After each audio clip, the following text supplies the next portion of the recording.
Warning, this video contains spoilers for Glass Onion, a Knives Out mystery. Glass Onion, a Knives Out mystery. Writer-director Rian Johnson explains the meaning of the final shot of the Mona Lisa. The whodunit sequel, released Dec. 23 on Netflix, brings Daniel Craig detective Benoit Blanc back from the South to investigate a new mystery involving tech billionaire Miles Braun and his motley crew of sycophantic friends, Leslie Odom Jr., Jessica Henwick, Madeline Klein, Kate Hudson and Dave Bautista. In Glass Onion, a Knives Out mystery, the Mona Lisa is a major motif. At his Glass Onion mansion, powered by the hydrogen-based alternative fuel known as Clear, Miles displays the Mona Lisa, which he has on loan from the Louvre. During the twist-filled finale of Glass Onion, Monty's Helen uses the clear crystal, which is not safe around fire, to destroy the famous painting, with one of the last shots of the film showing Mona Lisa going up in flames in slow motion. The last shot of Helen even mirrors the Mona Lisa, tying everything together. During a recent interview with The Wrap, Johnson explains the meaning of the shot. That kind of gelled fairly early, the connection between the two of them and also the notion of seeing something and then squinting a little closer and seeing something different was baked into the structure of it.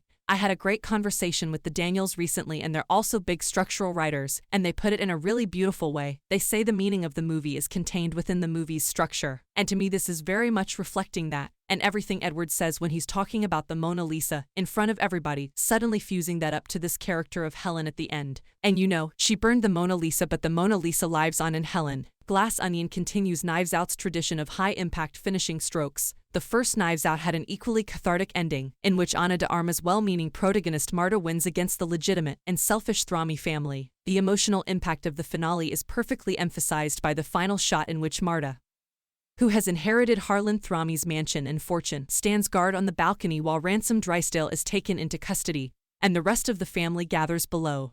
For the perfect icing on the cake, Marta drinks from Harlan's My House, My Rules, My Coffee mug. Glass Onion continues Knives Out's tradition of high-impact finishing strokes. As Leonardo da Vinci's famous painting goes up in flames, so does Miles hope to be remembered alongside the Mona Lisa, knowing that the destruction of the painting will reveal the dangers of Clear, who has quickly followed Miles despite the security risks. His friends finally decide to turn against him. Benoit Blanc is a brilliant detective, even if his jurisdiction only goes so far, and it's up to well-meaning protagonists like Monty's Helen or de Armas Marta to bring a case home, and both Knives Out films capture that perfectly with their latest shots. In 2021, Netflix bought the rights to 2 Knives Out sequels for $469 million, which means another Knives Out mystery movie starring Craig's Benoit Blanc is on the way. While it's too soon to guess what the final shot of Knives Out 3 will be, hopefully it will have the same impact as the first 2 Knives Out movies. Meanwhile, Glass Onion, a Knives Out mystery is streaming on Netflix. Thank you for watching. Please like and subscribe and support my channel.